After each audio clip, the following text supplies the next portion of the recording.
Fearne Cotton has announced she has split from her husband Jesse Wood after 10 years of marriage.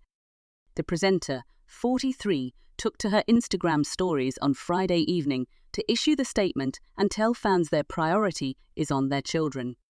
The couple are parents to son Rex, 11, and 8-year-old daughter Honey, while Fearne is also stepmom to Jesse's children Arthur, 21, and Lola, 18, from his first marriage. The news comes just days after the Happy Place podcaster had surgery to remove 2 tumours on her jawline. Fearne wrote, "It is with a heavy heart that I let you all know that Jesse and I are ending our marriage. Our priority has been and always will be our children. We please ask that you respect the privacy of our family at this time." Jesse, who is the son of Rolling Stone rocker Ronnie Wood and model Chrissy Findlay, is yet to speak out on their split.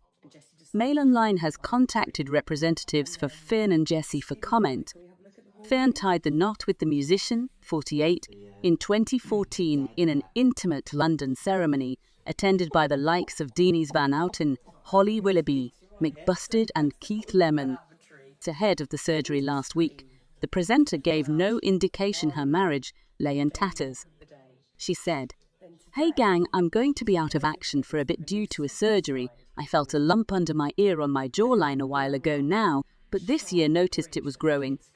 Turns out it's a benign tumour and another small one above it on the saliva gland. I'm feeling positive about it all and will take the opportunity to rest and slow right down. If you feel a lump or bump or feel like something is a bit off, always go get it checked. I'm so glad I did, as the longer you leave these things, the more complicated things become." It's obviously so weird that only a couple of months ago Davina told me about her tumour, and then weeks later I was calling her having discovered mine. I'm not only lucky she's a bloody good mate, but also a beacon of light and positivity when it comes to this stuff.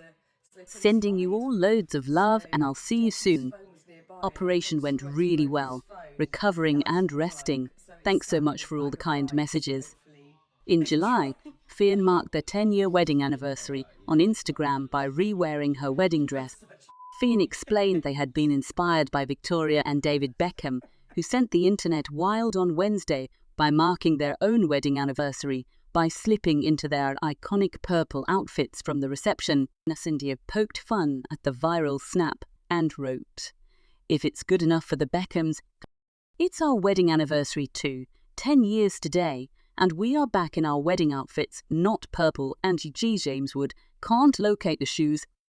She also shared many more snippets from their nuptials to her stories, including a photo of her and Jesse kissing on the dance floor. "Happy 10 years, Jesse James Wood. Wish we could do it all over again." Fearne and Jesse began dating in 2011 after meeting while partying in Ibiza, the year that the guitarist split from his first wife Tilly Wood following 8 years of marriage. According to Fearne, their first date consisted of a meal of vodka and cigarettes, and said they did not eat it. However, their lifestyles have changed since, and Jesse is now sober, while the pair turned vegan together in 2021. In 2022, the radio star admitted she felt very ill-equipped becoming a stepmother in her 20s. Speaking on Kate Ferdinand's Blended podcast, she recalled, "I became a step-parent, or at least found myself in this family when I was 29. When asked what she thought makes someone a good stepmom, she said, "I would hate to ever come across as someone saying, 'I've totally smashed this one,' and tell you how to do it. I'm still working it out." But ultimately, when all 4 children are together and getting on, those are the best times. Lean into all of it. You just need to lean into the good bits to charge yourself up, she added. Jesse has previously hailed Fearne's parenting skills and said she was an amazing mother. In 2019, Fearne admitted her marriage has suffered due to Jesse's packed schedule, leaving the pair desperately clinging to their relationship after a screaming row in the park. The presenter candidly told readers in her column for Red magazine, "Love takes hard work, and no one wants to hear that." She continues, "This year Jesse and I hit a rough patch. He was away touring relentlessly and his band Refound. I was trying to keep my own career going while looking after our kids, and we were both desperately clinging on to our marriage. The couple's problems eventually came to a head with a 2-hour screaming match where they worried their love had gone.